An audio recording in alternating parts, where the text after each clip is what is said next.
Assalamualaikum warahmatullahi wabarakatuh. Innal hamdalillah wa salaman amma ba'da. Sahabat-sahabatku yang dimuliakan oleh Allah, segala puji syukur kita panjatkan kepada Allah, Tuhan semesta alam, Tuhan yang mengutus nabinya untuk memberi bimbingan kepada umatnya bagaimana menempuh dan menjalani hidup yang diridhoi oleh Allah Ta'ala, sehingga memperoleh kebahagiaan di dunia dan kebahagiaan di akhirat.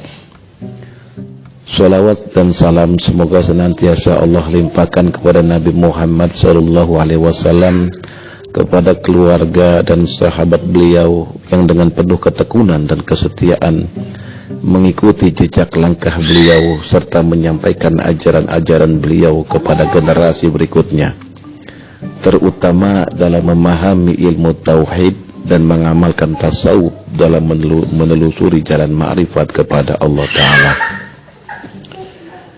Cukup banyak kiat dan tip dari tazkiyatun nafas atau penyucian jiwa yang dikemukakan oleh para ulama terdahulu. Berbagai teori telah mereka rumuskan dan berbagai macam konsep telah mereka kemukakan. Konsep-konsep itu bukan hanya sebagai retorika dan lip service belaka. Semuanya telah mereka uji keampuhan dan kemujarabannya, dan kesemuanya bermanfaat untuk memelihara agar hati tetap steril dan sehat. Sebenarnya beberapa teori dan konsep tersebut telah akrab di telinga kita. Di antaranya adalah konsep ikhlas, konsep syukur, konsep tawakal, ridho, mahabbah, roja, khauf, dan lain sebagainya. Namun dalam perjalanannya konsep-konsep itu banyak mengalami distorsi atau penyimpangan. Bahkan tidak jarang ajaran-ajaran itu dipraktekkan secara salah paham oleh generasi-generasi berikutnya. Oleh karena itu, tentang pandangan yang sesungguhnya bagaimana seharusnya akhlak seseorang yang menjadi hamba Allah Subhanahu wa Ta'ala, bagaimana cara mengenal kepada Allah, atau dengan istilah para ulama adalah ma'rifat kepada Allah dan lain sebagainya, yang berarti bahwa kalimat-kalimat pesan dari guru besar ilmu ma'rifat, yaitu Syekh Abdul Fadli Ahmad bin Muhammad bin Abdul Karim Ibnu Athaillah As-Sakandari, atau beliau lebih populer dengan sebutan Ibnu Athaillah atau Ibnu Atha, semoga Allah melimpahkan rahmat dan keridhaan kepada beliau serta kita mendapatkan ilmu yang bermanfaat darinya, amin. Sahabat-sahabatku yang dimuliakan oleh Allah, serasa mendapat amanah dan kehormatan ketika kita mempelajari pendapat-pendapat para ulama, penggalian-penggalian para ulama, mutiara-mutiara yang terpendam di dalam pendapat para ulama yang sangat berharga dan mencerahkan. Banyak hal di sekitar kita dalam memahami ilmu tauhid yang masih rentan dengan pemahaman-pemahaman baru yang menyesatkan. Banyak orang awam yang terkadang sulit menemukan bimbingan agama ke arah yang benar.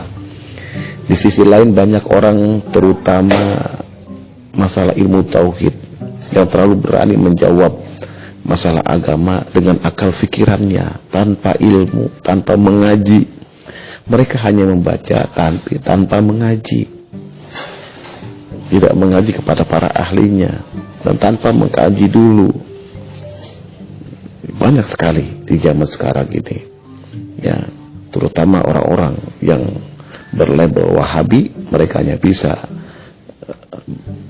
menyampaikan letterlek, tapi tidak bisa mengkajinya. Sahabat-sahabatku yang dimuliakan oleh Allah, kita yakin bahwa pengalaman yang sama juga akan dialami oleh para pemula perjalanan menuju Allah. Sebuah pengalaman yang pasti dialami oleh beberapa orang yang berjalan menuju Allah. Barangkali hanya terletak pada cara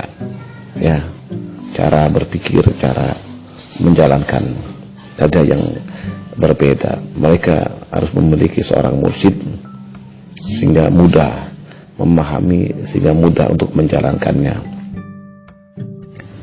Sahabat-sahabatku yang dimuliakan oleh Allah, di antara tanda menyandarkan diri terhadap amal perbuatan, artinya amal perbuatan dari anggota badan, baik berbentuk sholat, berbentuk zikir, dan amal perbuatan dalam bentuk lainnya.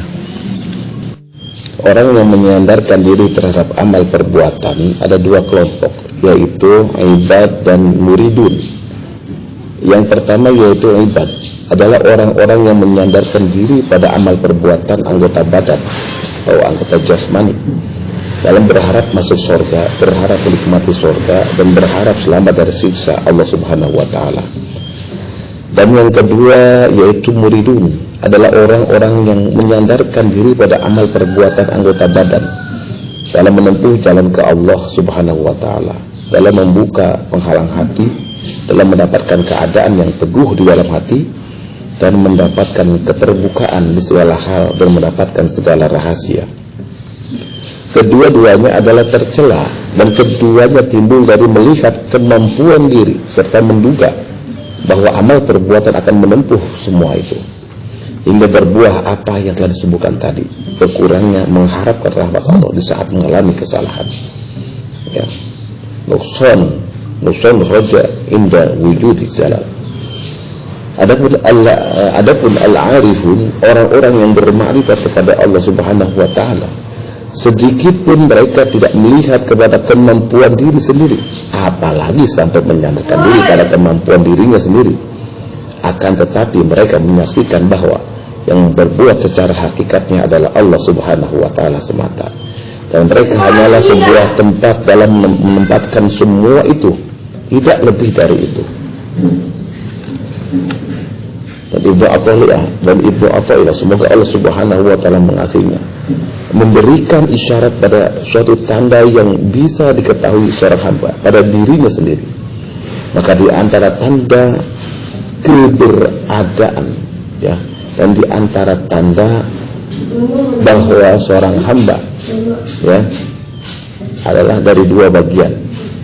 Dia berada di awal, yaitu berkurangnya mengharap rahmat Allah. Berkurangnya mengharap rahmat Allah artinya berkurangnya harapan akan rahmat Allah, agar Allah memasukkannya ke surga dan menyelamatkannya dari siksa. Hal ini apabila dia termasuk di antara salah seorang ibad, dan agar Allah menghubungkan dia pada cita-citanya yang telah lebih dulu disebutkan. Hal ini apabila dia termasuk di antara salah seorang al-muridun di saat mengalami kesalahan atau inda wujudi zalal, ya, ketika di saat mengalami kesalahan atau dosa atau berdosa, yaitu dengan timbulnya maksiat dari dirinya seperti berzina, lupa kepada Allah Subhanahu wa Ta'ala, dan meninggalkan wirid atau bacaan zikir rutin. Dan di antara tanda-tanda keadaan orang sebagai arifin adalah rusaknya dia akan dirinya atau lupa diri. Oleh karenanya apabila dia terjatuh dalam suatu kesalahan atau dia mengalami lupa kepada Allah, maka dia menyaksikan akan bergerak hak atau kebenaran pada dirinya, dan berjalannya qada atau berlakunya suatu ketentuan pada dirinya. Jika seperti darinya timbul perlakuan taat beribadah, atau pada dirinya terjadi musyahadah qalbiyah, kesaksian hati, yaitu hati yang dapat melihat hal yang tersembunyi, dia tidak melihat pada dirinya sebagai orang yang memiliki daya dan kekuatan, maka baginya kedua hal itu tidak ada perbedaan, karena dia tenggelam dalam lautan tauhid pada Allah, dan baginya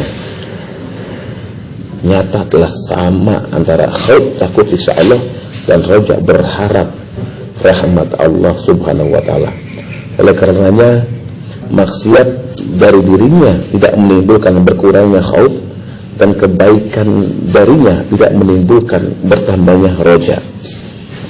Jalan keluarnya, maka ketika seseorang pada dirinya tidak menemukan tanda-tanda seperti di atas, maka berjuanglah pada dirinya dengan riyadhah, menuntun, ya, dan melatih hawa nafsu, dan juga dengan merutinkan bacaan-bacaan zikir, agar senantiasa dapat sampai terarah sampai ke tempat bermakrifat atau mengenal kepada Allah. Maksud dari Ibnu Athaillah adalah dalam pernyataan hikmah di antara tanda-tanda menyadarkan diri terhadap amal perbuatan anggota badan adalah berkurangnya harapan pada rahmat Allah Subhanahu wa taala di saat mengalami kesalahan atau berdosa adalah yang pertama untuk memacu orang-orang yang menelusuri perjalanan agar dapat bermakrifat kepada Allah. Yang kedua, mengangkat cita-cita mereka yang luhur, yaitu tidak menyandarkan diri pada selain Allah Subhanahu wa taala. Bukan bermaksud untuk memacu agar dapat berjuang dalam melakukan amal, karena amal adalah penyebab secara adat untuk sampai kepada Allah Subhanahu wa taala. Bukan pula bermaksud menghinakan hasil yang didapat dari segala keadaan dan hal lainnya, karena semua itu adalah karunia dari Allah Subhanahu wa taala dan tidak layak untuk menolaknya. Itulah penjelasan dari Syekh Ibnu Athaillah, yaitu min alamatil i'timadi 'ala al-amal husnul raja inda wujudi zalal. Demikianlah, semoga bermanfaat. Wassalamualaikum warahmatullahi wabarakatuh.